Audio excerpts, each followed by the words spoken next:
वालेकुम दोस्तों, आऊं आहियां तव्हांजो निज़ामुद्दीन जक्सी। अॼु असां पोखियो आहे ॿिज सारियुनि जो, जंहिंजे बारे में तव्हांखे तफ़सीली ॻाल्हियूं ॿुधाईंदासीं ऐं उहे ॻाल्हियूं तव्हां जेके दोस्तनि सां शेयर करियो ऐं गुरू के ऐलान जे ज़मीन में हाणे ॿिज जी पोख हले पई ऐं जेको सो उन में असां वटि कई क़िस्म जा ॿिज पोखिया वेंदा आहिनि। हाइब्रिड ॿिज सभु भरिया अहिड़ा ॿिज खां पोइ जेको सारियुनि जी महिनत आहे उन महिनत जो जाइज़ो वठी पोइ उन मां एवरेज खयो वेंदो आहे। सारी जो ॿिज पोखण खां वठी सारी लहण ताईं रुॻो महिनत आहे उन में कुझु सारियुनि जी आहे, कुझु महिनत ज़मींदार जी आहे, कुझु महिनत जेको आहे गवर्नमेंट जी मौसम जी कुदरत जी बि आहे।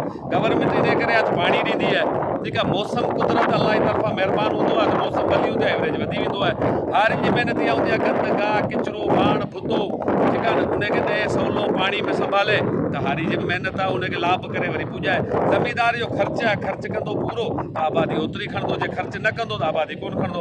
सभ खां पहिरीं तव्हांखे ॿिजनि जी सेटिंग ॿुधायूं। हीअ ॿिज ठाहिया आहिनि जेके, हीअ असांजो हारी आली असां हिन हीअ ॿिज ठाहिया आहिनि। ककर जेको आहे हिनखे असीं ककर चवंदा आहियूं, नंढी बारी खे, ठीकु आहे।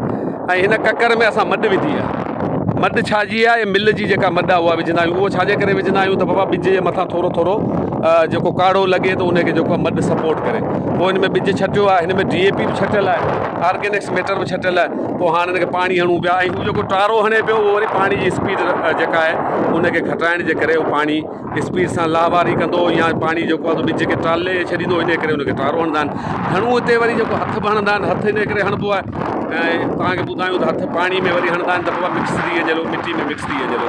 ऐं हिकिड़ो तरीक़ो त इहो आहे ॿिज पोखण जो ककर नारो। ॿियो तरीक़ो हूंदो आहे लेज़र में सिधो करे पोइ जेको आहे बनू ॾेई पोइ उनखे रेज करे छॾिबो आहे ऐं ॿिज खे राति जो पुसाए छॾिबो आहे। उनखे कद्दू तरीक़ो चवंदा आहिनि ऐं सुबुह जो वरी कप में छटियो वेंदो आहे। पर असांजे इलाइक़े में पुराणे दौर खां वठी जेके पुराणे युग जा माण्हू आहिनि उहे ॿुधाईंदा आहिनि त बाबा हीउ ककर नारो सिस्टम आहे।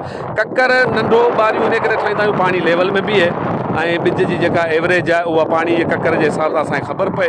ऐं उन खां पोइ जेको आहे ॿिज एकड़ खे असीं ॾियूं पिया 7 किलो। अमूमन 6 किलो 5 किलो ॾींदा आहिनि, पर ॿिज वाधी ॾियो। जेतिरो ॿिज वाधी ॾींदा ओतिरा अव्हांजा घुराड़ा वधीक थींदा ऐं ॿिज वाधी हूंदो त तव्हांजी ॿनी में एवरेज वेंदो। सो मूं जेको ॿिज हयो आहे उहो गार्ड आहे, गार्ड ऐं ॿिज बि आहे।